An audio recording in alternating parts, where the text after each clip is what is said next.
What does a biblical approach to financial planning look like? That's what we're talking about today on the Brighter Wealth Show. But first, if we haven't met, my name is David Sandu. I'm a financial advisor, and at Brighter Wealth, we help Christians become brighter stewards of God's wealth. So, what are the 6 components of a biblical financial plan? Well, I'll detail the 6 and then we'll talk a little bit more about them.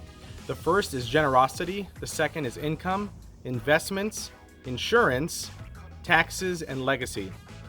So from a generosity perspective, Corinthians says that your generosity will result in thanksgiving. So we believe that generosity will break the power of money over your life.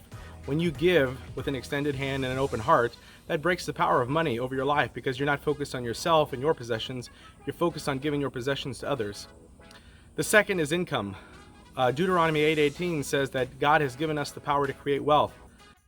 The Bible also says that he who doesn't provide for his family has denied his faith. So we believe that income is an opportunity to profess God's faith in our life. When we use our income for the glory of God, we also have to ask the question, how would God steward the money that's coming in? In fact, each component of the plan, each component of the 6 parts of the plan should be looked at through a stewardship framework. So am I giving to the glory of God?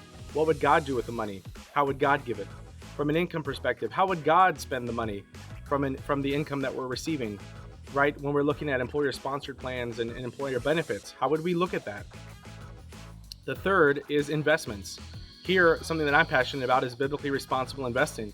So one thing that we want to look at is how would God steward the finances that are in our investment accounts? How can we invest to the glory of God? Scripture says that the wise store up food and choice oil. So it's wise, and it's a wise opportunity, and there's plenty of parables that talk about investing for a return. So I think that's prudent to invest. But again, I think it should be looked at from a stewardship perspective, and can we invest to the glory of God? I believe we can through biblically responsible investing. The fourth is insurance. Scripture says that a prudent person sees danger ahead and avoids it. So there's opportunities there for us to protect the people that are closest to us in our lives.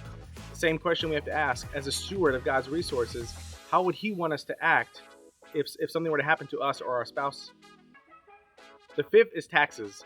Taxes are symptomatic of God's provision in our life. Jesus said, give to Caesar what is Caesar and give to God what is God's. But I think there's ways especially for Christians that are focused on giving and charitable works, to be tax efficient in some of those opportunities. Many times we may not consider opportunities to be tax efficient in our giving, but I think there's opportunities not only to look at taxes in the current day, but also over our lifetime. The last and final piece is legacy.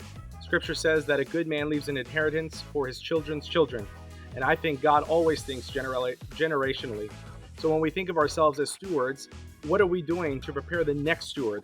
How are we going to manage our money, but also manage the next steward to make sure that they are capable from a spiritual perspective, but also from a financial perspective, to make sure they can manage the money? So those are the 6 components of a biblical financial plan. If you enjoyed today's video, consider liking, subscribing, and leave a comment below if you think I missed something. Thanks for watching the Brighter Wealth channel, and we'll see you in the next video.